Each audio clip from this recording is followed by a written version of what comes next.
Salam sejahtera Malaysia, denyut nadi suara rakyat bergema di channel ini. Jangan lupa tekan butang subscribe, like dan share. Malaysia kita punya, cintai Malaysiaku, kita jaga kita.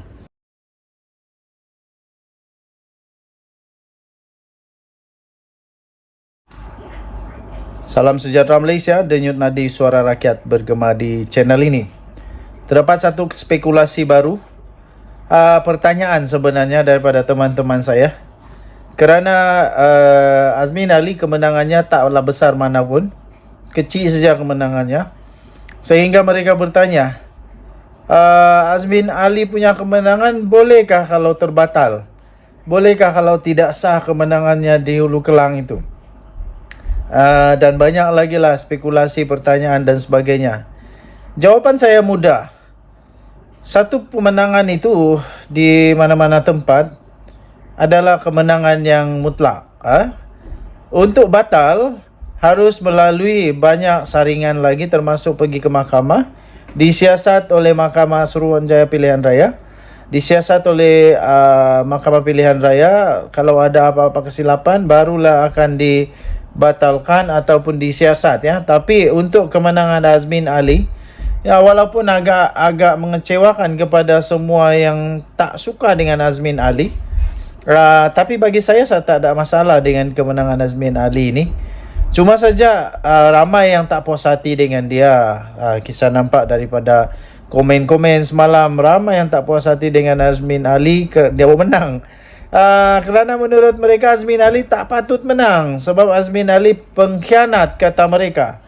Tapi ialah, pada pendapat saya itu rezeki Azmin Ali. Rezeki kalau bila dia tiba, dia akan tepat pada masanya, tepat pada orangnya.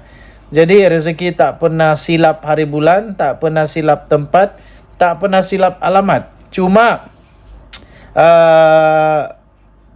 kita serahkanlah kepada Azmin Ali sendiri untuk membuktikan bahawa dia ini masih cukup bernilai.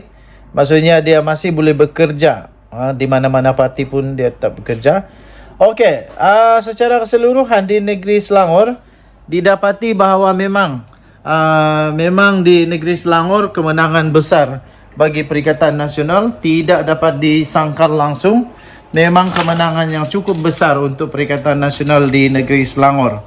Okey, jadi harus diakui bahawa Pakatan Harapan sekarang memerlukan kerja lebih keras untuk membuktikan kepada rakyat bahawa Pakatan Harapan harus menang lah. Okey, tapi itulah kemenangan untuk Azmin Ali tidak akan ditarik balik dan tidak akan dibatalkan kerana tidak ada apa masalah yang bertimbul di dalam pengundian di Hulu Kelang. Jadi tahniah diucapkan kepada Azmin Ali. Kita jumpa lagi. Bye-bye. Salam sejahtera Malaysia, denyut nadi suara rakyat bergema di channel ini. Terdapat berita-berita panas, spekulasi-spekulasi selepas saja PRN yang baru berlangsung baru-baru ini. Antara spekulasi yang paling panas dan spekulasi yang disebut-sebut menjadi tular di seluruh Malaysia adalah tentang kemenangan Sanusi. Dikatakan, adalah orang tanya kepada saya, jadi Sanusi punya kemenangan ditarik balik kah? Ada orang tanya, Sanusi punya kemenangan ditarik balik kah? Adakah Sanusi akan diisytiharkan kalah? Adakah Sanusi akan dibatalkan kemenangannya? Dan paling teruk, Sanusi tak layak menjadi MB. Okey, jawapan saya senang saja. Kemenangan Sanusi adalah legitimate ataupun sah. Kemenangan Sanusi itu sah, tidak boleh dibatalkan. Kemenangan Sanusi sah, tidak dibatalkan, dan dia akan tetap dianggap sebagai adun. Walaupun begitu, ada juga kebenarannya sekiranya Sanusi tidak ada kelayakan lagi untuk jadi Menteri Besar.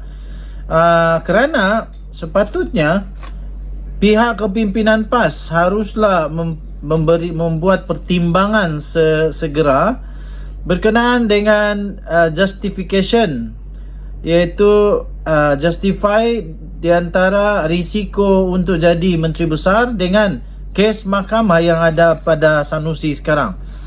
Kita tahu Sanusi sekarang ada banyak kes mahkamah dia. Yang paling teruk adalah dia tak dibawa tahasutan. Dan dia pun telah juga disaman 200 juta ringgit oleh Vincent Tan. Bukan calang-calang orang yang saman dia ni. Kemudian dia disaman lagi 10 juta ringgit Malaysia oleh Amiruddin Sari. Lepas itu banyak lagi yang lain lagi. Dan terbaru pula, waktu pilihan raya, dia tunjuk pula kertas undi dia kepada media yang boleh menyebabkan dia akan didakwa melanggar peraturan pilihan raya. Saya pun tidak pasti kenapa Sanusi buat begitu. Dia patutnya lebih sensitif, lebih sedar bahawa dia itu sudah dalam masalah, jangan tambah masalah lagi. Okey, jadi Sanusi tidak akan ditarik balik dia punya kemenangan, tetapi kemungkinan dia untuk dilucutkan, haknya dilucutkan sebagai Menteri Besar dan sebagai Adun Kedah, itu amat besar. Walaupun keyakinan Sanusi bahawa dia boleh mengalahkan semua pihak di mahkamah, tapi bukan mudah untuk dia kena sedar. Dia kena sedar, sebab dia kena sedar yang dia lawan nanti ni adalah salah satunya yang telah membuat laporan polis adalah Dewan Diraja Selangor. Dewan Diraja Selangor sendiri yang telah membuat laporan polis. Jadi untuk nak kalahkan itu bukan mudah, ya, bukan mudah. Nah, itu. Lepas tu Agung pun dikaitkan juga dengan apa yang disebut itu. Okey, jadi untuk kekalahan ataupun kemenangan Sanusi dalam PRN ini ditarik balik, tidak akan. Tetapi untuk risiko dia digugurkan kelayakan sebagai adun dan kelayakan sebagai menteri besar, itu amat besar. Amat besar peluangnya kerana dia menghadapi banyak pertuduhan rasuah pula. Banyak pertuduhan di mahkamah yang membabitkan berjuta-juta ringgit.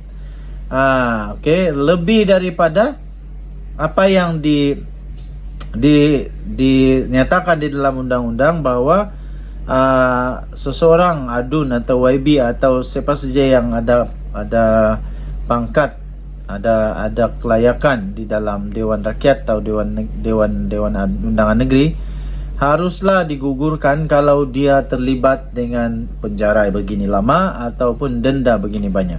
Jadi semuanya itu melebihi kalau Sanusi kalah. Jadi memang betul Sanusi tidak akan ditarik semula kemenangannya, tapi dia ada risiko untuk digugurkan kelayakannya sebagai adun dan menteri besar. Kita jumpa lagi. Bye-bye. Salam sejahtera Malaysia, denyut nadi suara rakyat bergema di channel ini. Okey, tuan-tuan dan puan-puan yang dihormati sekalian, spekulasi yang menyatakan bahawa Tok Mat Hassan kononnya bakal dipecat kerana tak lagi ngam dengan Anwar, itu semua menjadi satu igauan-igauan politik, menjadi satu angan-angan politik, menjadi satu naratif politik sebelum pilihan raya. Jadi selepas pilihan raya ini, ramai orang tanya saya juga, jadi apa pendapat kamu tentang Tok Mat Hassan? Patutkah dia meletak jawatan secara terhormat sebagai menteri dan juga jawatannya di dalam UMNO? Okey, jadi semalam kita sudah nampak sebenarnya Tok Mat Hassan ini masih lagi merupakan seorang panglima perang bagi Barisan Nasional atau UMNO yang sangat bagus. Buktinya ialah dia masih menang. Dia masih menang di Negeri Sembilan. Negeri Sembilan masih cemerlang lagi. Barisan Nasional menang di Negeri Sembilan dengan 14 kerusi. Jadi ini bolehlah dikatakan bahawa ini merupakan satu yang kecemerlangan bagi Barisan Nasional dengan dapat mengekalkan kemenangan yang besar juga di Negeri Sembilan, ya, di Negeri Sembilan. Walaupun begitu, tuan-tuan dan puan-puan yang dihormati sekalian, ada juga orang kata lebih baiklah Tok Mat Hassan bersara pula, letak jawatan Tok Matasan letak jawatan daripada menteri, dan lebih baik Tok Matasan menjadi Menteri Besar untuk Negeri Sembilan. Mereka kata Tok Matasan lebih sesuai untuk menjadi Menteri Besar bagi Negeri Sembilan daripada menjadi Menteri Kabinet untuk Kerajaan Perpaduan. Tapi pada saya, sama ada dia ingin menjadi Menteri Kabinet ataupun menjadi Menteri Besar, itu adalah pilihan beliau sendiri.